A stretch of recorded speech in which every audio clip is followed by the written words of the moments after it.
Supreme court की जानिब से मस्जिद और मंदिर की सर्वे को लेकर एक बड़ा ऑर्डर जारी किया है। नेशन वाइड ऑर्डर है, ये पूरे मुल्क के लिए है।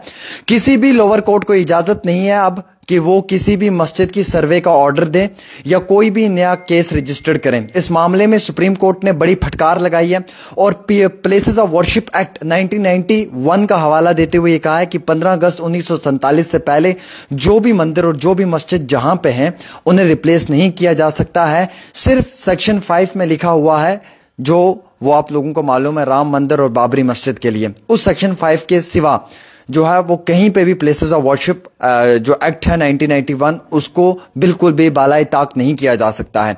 नाज़रीन किराम, आपको मालूम है कि हिंदू ग्रुप जो है वो लगातार पूरे देश के अंदर अलग अलग कोर्टों में ये पिटीशंस दायर कर रहे थे, अर्जियां दायर कर रहे थे कि मस्जिदों के नीचे मंदिर हैं। इस मामले में सुप्रीम कोर्ट ने बड़ी फटकार लगाई है।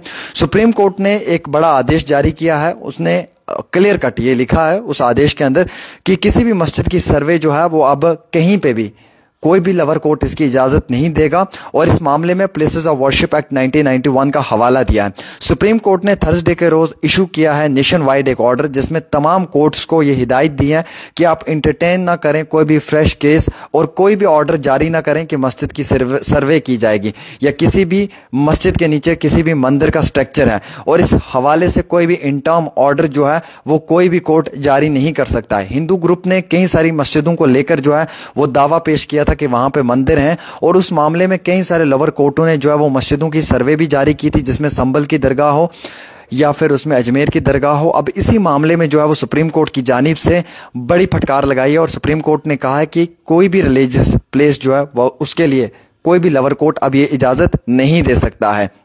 और उसमें जो स्पेशल बेंच थी जिसके chief justice of India Sanjeev Khanna थे, उन्होंने क्लेरिफाई किया। उन्होंने कहा कि ट्रायल कोर्ट को यह इजाजत नहीं है कि वो बिल्कुल भी किसी भी तरीके से किसी भी मस्जिद के लिए कोई भी लोअर कोर्ट इजाजत दे। उन्होंने प्लेसेस ऑफ वर्शिप एक्ट 1991 का हवाला दिया, जिसकी मैं बहुत ज्यादा चर्चा भी करता था कि प्लेसेस ऑफ वर्शिप एक्ट 1991 ये कहता है कि 15 अगस्त 1947 से पहले जो मंदिर और जो मस्जिद जहां पे है हम उसे रिप्लेस नहीं कर सकते हैं, सिवाय बाबरी मस्जिद और राम मंदिर के, क्योंकि उसका एक सेक्शन 5 है, उसमें अलग से लिखा हुआ है। उस बारे में आप जाके पढ़ भी सकते हैं उसके बारे में। अब इसी मामले में जो है वो ज्ञान वापी मस्जिद की बात की जाए, वो अभी मैटर ऐसे ही कोर्ट में सब जुडिशियस है। उसके बाद जो है वो ईदगाह माथुर के अंदर है, उसका मामला ऐसे ही है। जो जामिया मस्जिद है शाही संभल की, उसका मामला ऐसे ही है। ताजमहल आगरा का उसका मामला ऐसे ही है। उसके साथ दरगाह शरीफ की अजमेर जो है उसका मामला ऐसे ही है। बोझशाला मध्य प्रदेश वाला मामला ऐसे ही है। अभी ये पिटीशंस, ये अर्जियां कोर्ट में पेंडिंग है। इन मामलों में अभी कोई सुनवाई नहीं हुई है, ना ही कोई इस मामले में ऑर्डर जारी हुआ है, ना ही कोई इस मामले में जो है वो कानूनी कार्रवाई अमल में लाई है। और इसके साथ साथ नई फ्रेश जो अर्जियां हैं, जो पिटीशंस हैं, वो दायर नहीं कर सकता है कोई भी आम शहरी, भले ही हिंदुत्व ग्रुप कितनी भी कोशिश कर लें। लेकिन सुप्रीम कोर्ट की जानिब से इस मामले में रोक लगा दी गई है।